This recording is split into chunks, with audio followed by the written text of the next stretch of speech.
May mga taong kahit hindi naghahanap, swerte ang lumalapit.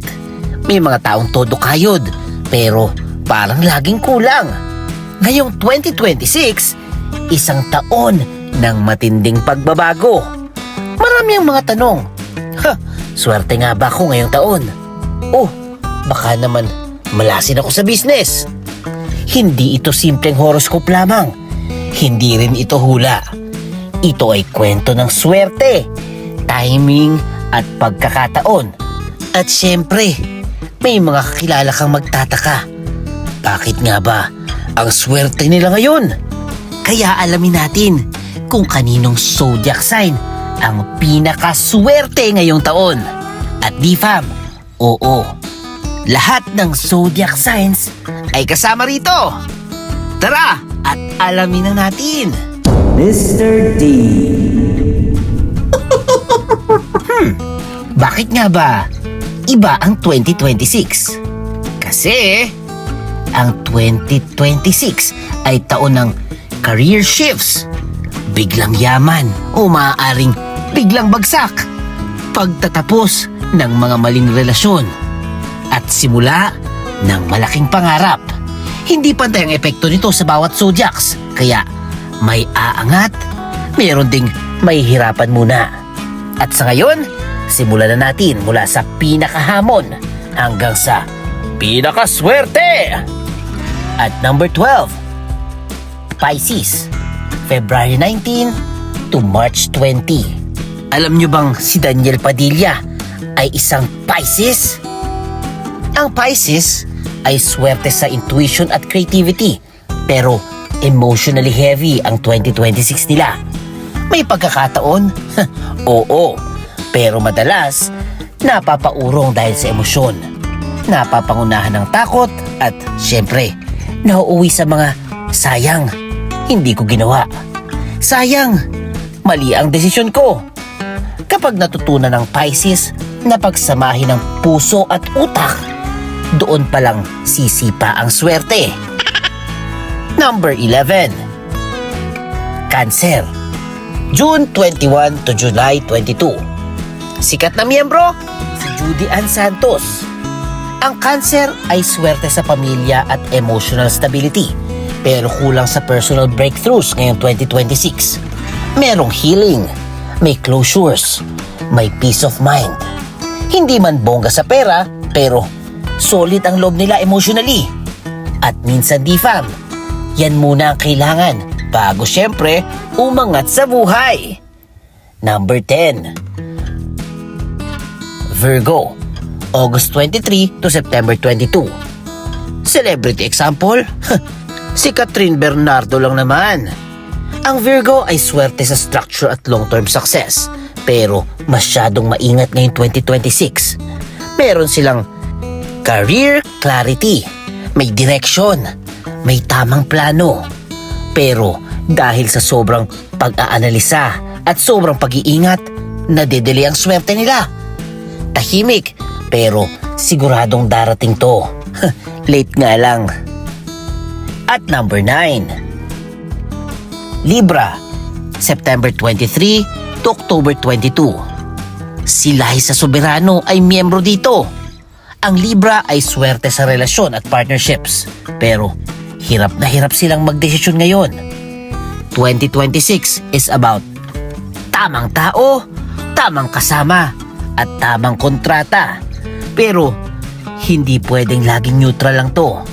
Ang swerte, umaalis kapag hindi pinipili. Kaya be sure sa mga decisions nyo, mga Libra. At number 8, Aquarius, January 20 to February 18. Sikat na celebrity lang naman si Nadine Lustre. Ang Aquarius ay swerte sa original ideas, pero late siya ma-recognize. Kung may kakaibang vision ka, 2026 ang taon para ilabas yan. Kaya wag na mahiya. Hindi lahat iintindi sa umpisa. Pero, yung iilan na naniniwala, siguradong tutugon para suportahan ka. Sila magiging puhunan mo. At number 7, Gemini, May 21 to June 20. Si Ann Curtis lang naman ang miyembro nila. Gemini ay swerte sa connections at exposures. 2026 is their year to be seen, to be heard, at to be invited. Pero problema ng Gemini, sobrang dami nilang gusto. Kapag hindi nag-focus, ay nauubos ang swerte sa simula pa lang. Kaya kayo, dahan-dahan lang ha, mga Gemini. At number 6, Scorpio. Si Ryan Agoncillo ay miyembro nito. Ang Scorpio ay swerte sa power moves, pero dadaan muna sa pagkawala. Ngayong taon, may aalis sa inyo. May mawawala, pero may mas malaking kapalit ito. Hindi lahat ng swerte mukhang swerte sa umpisa. Minsan, malungkot. Pero sa huli, todo ang saya. Kaya chill lang, okay? At number 5, Capricorn, December 22 to January 19. Si Papa P lang naman, Piolo Pascual, ang kanilang miyembro. Capricorn ay swerte dahil pinaghirapan. 2026, rewards, discipline, consistency, at patience. Yan ang mga characteristics ng Capricorn. Hindi sila mauuna, pero sila ang tatagal at magiging matatag. At number 4, Aries, March 21 to April 19. Si Sarah Geronimo lang naman ang kasama nila dito. Ang Aries ngayong 2026 ay swerte sa bold decisions.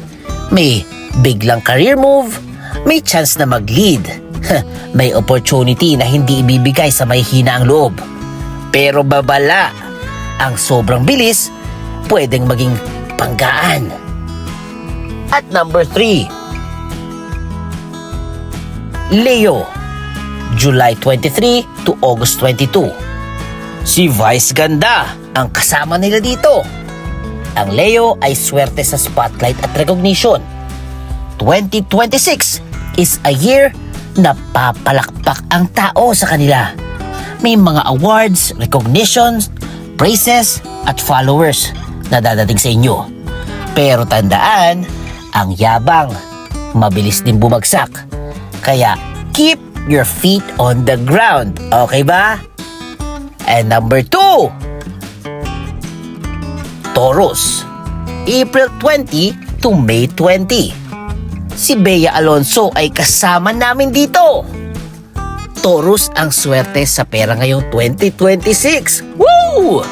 Investments, negosyo, at long-term plans.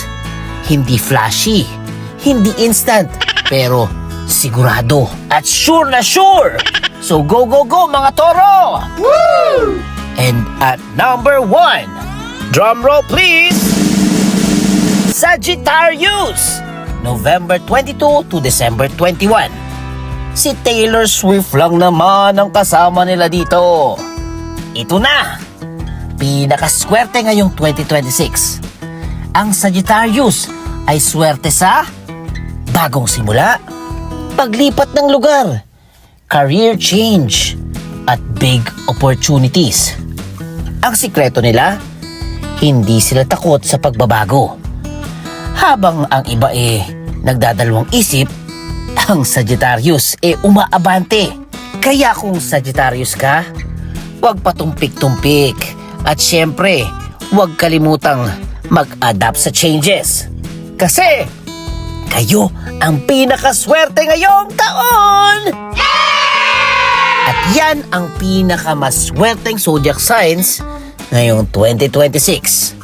Hindi lahat ng zodiac pare-pareho ang swerte, pero lahat may pagkakataon. Ang tanong di fam, handa ka ba pag dumating ang chance sa inyo? Ang swerte hindi hinihintay. Pinaghahandaan yan. At syempre, kailangan mong magtiwala. At syempre, kailangan mong pagtrabahuhan. Kung alin man ang zodiac sign mo ngayon, 2026 can be your year kung gagalaw ka. Tandaan, ang ating zodiac signs ay pawang gabay lang. Hawak pa rin natin ang ating kapalaran sa buhay. Kaya magdasal, magtiyaga at maniwala. At kung nagustuhan niyo ang ating video, please comment yes. At syempre, huwag kalimutan mag-like, mag-share, mag-comment at mag-subscribe na kay Mr. D. Kasi masayang matuto! The end! Huwag kalimutang i-click ang subscribe button at bell icon ni Mr. D para masaya every day! See you, D-Fam!